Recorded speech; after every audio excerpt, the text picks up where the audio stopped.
தட்டை, சீடை, முறுக்கு, ரிப்பன் பக்கோடா, அதிரசம், என்ன வேணாலும் செய்யுங்க. ஒரே ஒரு 5 லிட்டர் இதய மந்த்ரா கடல் எண்ணெய் பேக் ஒரு மாசம் முழுசுக்கும் அத்தனை சமையல் முடிச்சு விடலாம். இதய மந்த்ரா. 2 ஆபரேஷன் மூலம் 3 பயங்கரவாதிகள் கைது. பல ஆண்டுகளாக தலைமறைவாக இருந்த 3 பயங்கரவாதிகள் 2 ஆபரேஷன்கள் மூலம் கைது செய்யப்பட்டுள்ளதாக தமிழக டிஜிபி சங்கர் ஜிவால் தெரிவித்துள்ளார். கோவை மாநகர போலீசாருடன் ஆந்திரா, கர்நாடகா மற்றும் மத்திய அமைப்புகளுடன் இணைந்து நீண்ட நாள் தேடப்பட்டு வந்த 3 குற்றவாளிகள் கைது செய்யப்பட்டனர். கோவை குண்டுவெடிப்பு வழக்கில் தேடப்பட்ட குற்றவாளி டெய்லர் ராஜா 30 ஆண்டுகளுக்கு பின் கைதாகியுள்ளார்.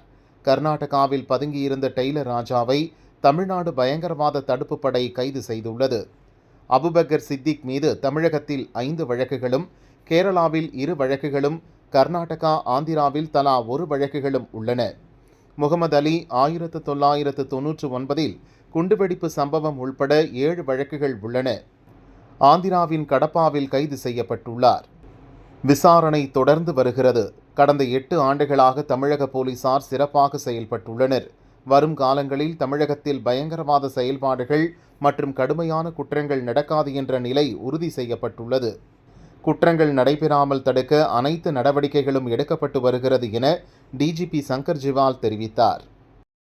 ஆடி திருவாதிரை திருவிழாவில் பங்கேற்கிறார் பிரதமர் மோடி.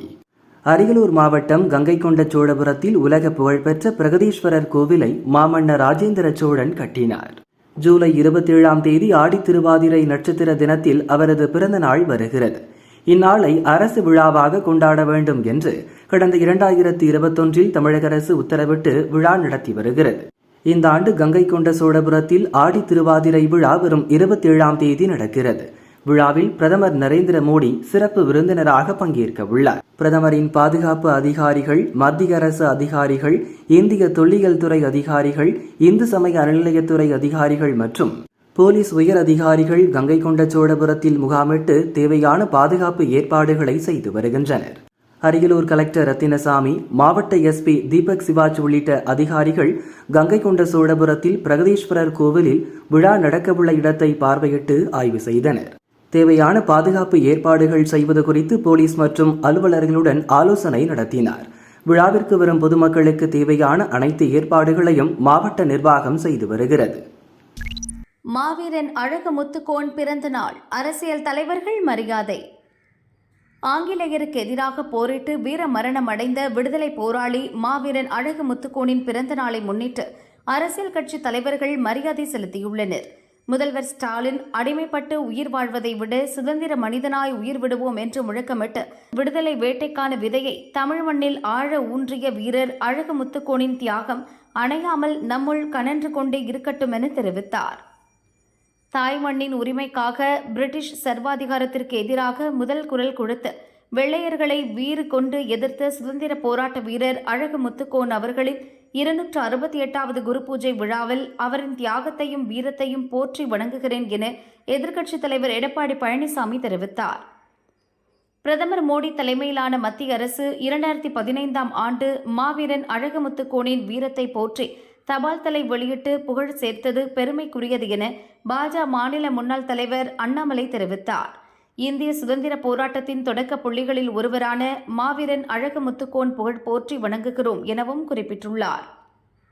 மானமும் வீரமும் உயிரென போற்றி அன்னை நிலத்தின் அடிமைத்தலை அறுக்க அந்நியரை எதிர்த்து வீரப்போர் புரிந்திட்ட மாவீரன் அழகு முத்துக்கோன் என நாதக ஒருங்கிணைப்பாளர் சீமான் தெரிவித்தார். தூத்துக்குடி மாவட்டம் கட்டாலங்குளத்தில் உள்ள அழகு முத்துக்கோன் நினைவு மணிமண்டபத்தில் மலர் வணக்கம் நடைபெற உள்ளதாகவும் கூறினார்.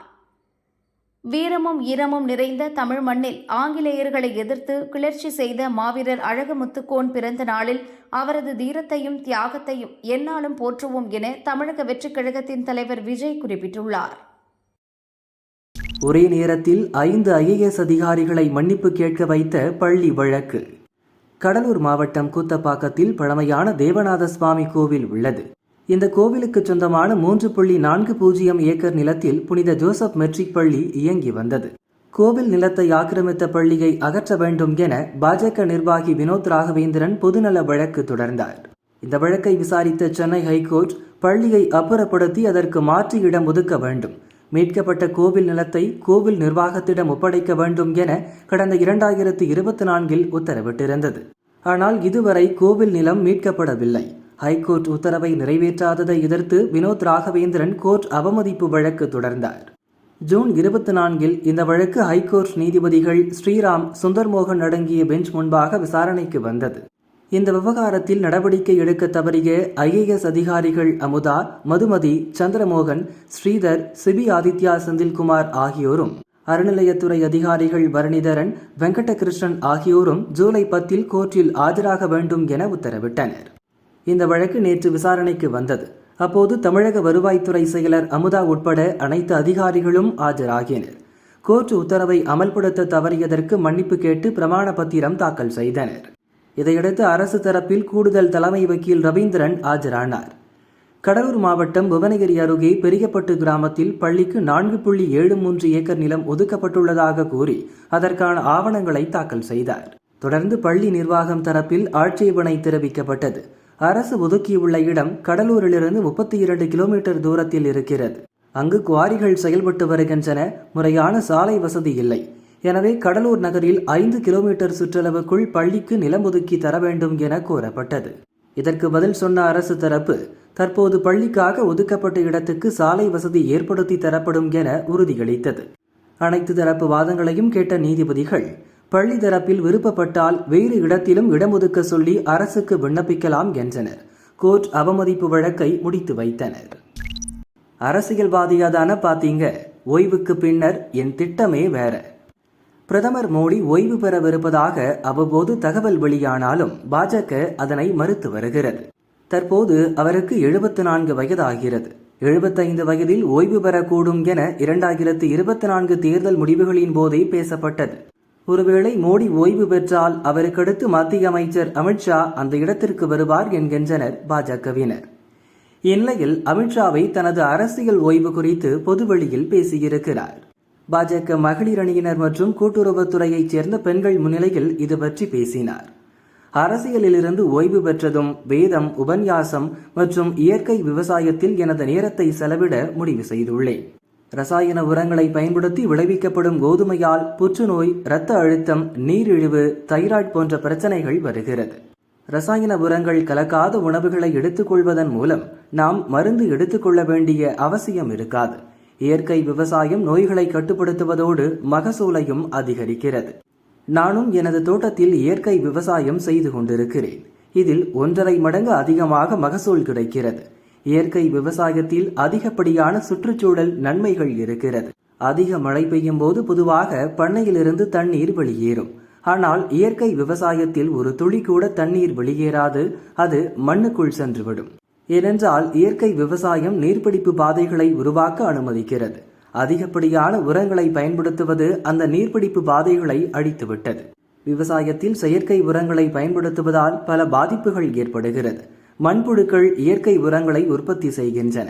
ஆனால் செயற்கை உரங்கள் அவற்றை கொன்றுவிட்டன என அமித்ஷா பேசினார். मैंने तो तय किया है कि मैं जब भी रिटायर्ड हो जाऊंगा, मैं मेरे बाकी का जीवन वेद, उपनिषद और प्राकृतिक खेती के लिए खर्च करूंगा. ये प्राकृतिक खेती ये इस प्रकार का एक वैज्ञानिक प्रयोग है जो कई प्रकार के फायदे देता है. அரசு பஸ் டிரைவர் மண்டை உடைப்பு, இளைஞர்கள் வெறிச்செயல். திருவாரூர் மாவட்டம் நன்னிலம் அரசு போக்குவரத்து கழகத்தில் டிரைவராக இருப்பவர் சக்திவேல், வயது 47. இவர் மயிலாடுதுறையிலிருந்து நன்னிலம் நோக்கி பஸ்ஸை ஓட்டி சென்று கொண்டிருந்தார். பூந்தோட்டம் அருகே பஸ்ஸுக்கு பின்னால் இடதுபுறத்தில் பேரளத்தைச் சேர்ந்த கிருஷ்ணன், வாதண்டூரைச் சேர்ந்த கர்ணன் ஆகிய இருவரும் டூவீலரில் வந்துள்ளனர். அப்போது பஸ்ஸின் எதிரே வாகனம் வந்ததால் சக்திவேல் பஸ்ஸில் இடது பக்கம் திருப்பினார். இதனால் பஸ்ஸுக்கு பின்னால் வந்த இளைஞர்கள் கீழே விழுந்தனர். ஆத்திரமடைந்த அவர்கள் டிரைவர் சக்திவேலிடம் வாக்குவாதத்தில் ஈடுபட்டனர். ஒரு கட்டத்தில் வாக்குவாதம் முற்றி பஸ்ஸில் இருந்த இரும்பு ராடால் சக்திவேலை தாக்கினர். இதில் சக்திவேலுக்கு தலையில் பலத்த காயம் ஏற்பட்டது. அங்கிருந்தவர்கள் டிரைவரை மீட்டு நன்னிலம் அரசு மருத்துவமனைக்கு அனுப்பி வைத்தனர். நன்னிலம் போலீசார் சம்பவம் குறித்து விசாரணை நடத்தி வருகின்றனர். விளம்பர போர்டு வைக்கும் போது இளைஞருக்கு நேர்ந்த சோகம். கன்னியாகுமரி மாவட்டம் குழித்துறை நகராட்சி சார்பில் பொருட்காட்சி நடக்கிறது. பொருட்காட்சி திடலில் விளம்பர போர்டுகள் பொருத்தும் பணியில் மாத்தூரைச் சேர்ந்த 28 வயதான இளைஞர் அபிஷேக் ஈடுபட்டிருந்தார். உயரமான இடத்தில் போர்டு வைக்கும்போது மின்சாரம் தாக்கி அபிஷேக் கீழே விழுந்தார். தலையில் பலத்த காயமடைந்த அவர் குழித்துறை அரசு மருத்துவமனைக்கு கொண்டு செல்லும் வழியில் இறந்தார். சம்பவம் குறித்து களியக்காவிளை போலீசார் விசாரிக்கின்றனர். 92 ஆண்டுகால வரலாற்றில் HUL நிறுவனத்துக்கு பெண் CEO நியமனம். ஹிந்துஸ்தான் யூனிலீவர் நிறுவனம் எனப்படும் HUL நிறுவனத்தின் தலைமை நிர்வாக அதிகாரியாக ரோஹித் ஜாவா பதவி வகித்து வந்தார். தனிப்பட்ட காரணங்களுக்காக அந்த பதவியிலிருந்து விலகுவதாக ரோஹித் ஜாவா அறிவித்தார். இதனால் ஹிந்துஸ்தான் யூனிலீவர் நிறுவனத்தின் புதிய தலைமை நிர்வாக அதிகாரியாக பிரியா நாயர் நியமிக்கப்பட்டுள்ளார். அடுத்த 5 ஆண்டுகளுக்கு இந்த பதவியில் தொடர்வார் என்றும் அறிவிக்கப்பட்டுள்ளது. இந்நிறுவனத்தின் 92 ஆண்டுகால வரலாற்றில் பெண் ஒருவர் தலைமை நிர்வாக அதிகாரியாக நியமிக்கப்படுவது இதுவே முதல் முறை. 1995ஆம் ஆண்டு ஹிந்துஸ்தான் யூனிலீவர் நிறுவனத்தில் பிரியா நாயர் இணைந்தார். வீட்டு பராமரிப்பு, அழகு, நல்வாழ்வு மற்றும் தனிப்பட்ட பராமரிப்பு வணிகங்களில் விற்பனை மற்றும் சந்தைப்படுத்துதல் உள்ளிட்ட பதவிகளை வகித்தார். 2023ஆம் ஆண்டு முதல் வேகமாக வளர்ந்து வரும் அழகு மற்றும் நல்வாழ்வின் தலைவராக பதவி வகித்து வருகிறார். ஆகஸ்ட் 1ஆம் தேதி முதல் பிரியா நாயர் தலைமை நிர்வாக அதிகாரியாக செயல்படுவார் என ஹிந்துஸ்தான் யூனிலீவர் நிறுவனம் தெரிவித்துள்ளது. இந்திய சந்தை பற்றிய ஆழமாக புரிதல் கொண்டுள்ள செயல்பாடு மூலம் ஹிந்துஸ்தான் யூனிலீவர் நிறுவனத்தை அடுத்த கட்டத்துக்கு பிரியா எடுத்துச் செல்வார் என அந்நிறுவனத்தின் தலைவர் நிதின் பரஞ்ச்பே தெரிவித்துள்ளார்.